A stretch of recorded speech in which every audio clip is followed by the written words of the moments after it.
बिस्मिल्लाहिर्रहमानिर्रहीम। अस्सलामु अलैकुम वरहमतुल्लाहि वबरकातुहू। मेरे भाइयों और दोस्तों, कुरान पाक में अल्लाह ताला फरमाते हैं वातासिमू बिहब्लिल्लाहि जमीअन वला तफर्रकू, और अल्लाह की रस्सी को मजबूती से थाम लो और तफरकाबाजी में ना पड़ो। इस आयत में अल्लाह ताला ने वाज़ेह तौर पर फरमा दिया है कि कुरान पाक को मजबूती के साथ पकड़ लो और तफरकाबाजी में ना पड़ो।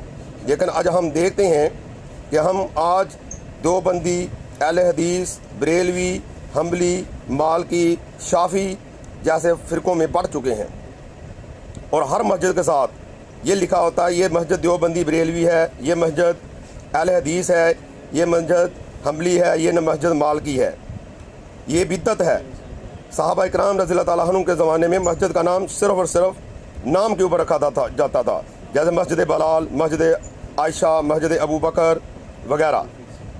लेकिन बरे सगीर में ये बिद्दत आम है। हर मस्जिद के बाद मस्जिद बलाल हनफी, मस्जिद बलाल शाफी, मस्जिद बलाल बरेलवी, मस्जिद बलाल अहले हदीस वगैरह लिखा जाता है, और ये बिद्दत है। और अल्लाह ताला फरमाते हैं कुल्लु बिद्दतु ज़लाला व कुल्लु ज़लालता फिन्नार। इसके बारे में हमसे पूछा जाएगा। मेरे भाई और दोस्तों, अल्लाह ताला ने कुरान पाक में हमारा नाम मुस्लिम रखा है, और जब क़यामत के नज़दीक यहूदी एक दरख्त के पीछे छुप जाएगा तो दरख्त वो पुकारेगा, ए मुस्लिम, इस दरख्त में यहूदी छुपा हुआ है, इसको निकाल के मार दो, हलाक कर दो। वहाँ ये नहीं बोला जाएगा ए हनफी मुस्लिम, ए देवबंदी मुस्लिम, ए अहले हदीस मुस्लिम, ए शाफी मुस्लिम, ए हम्बली मुस्लिम।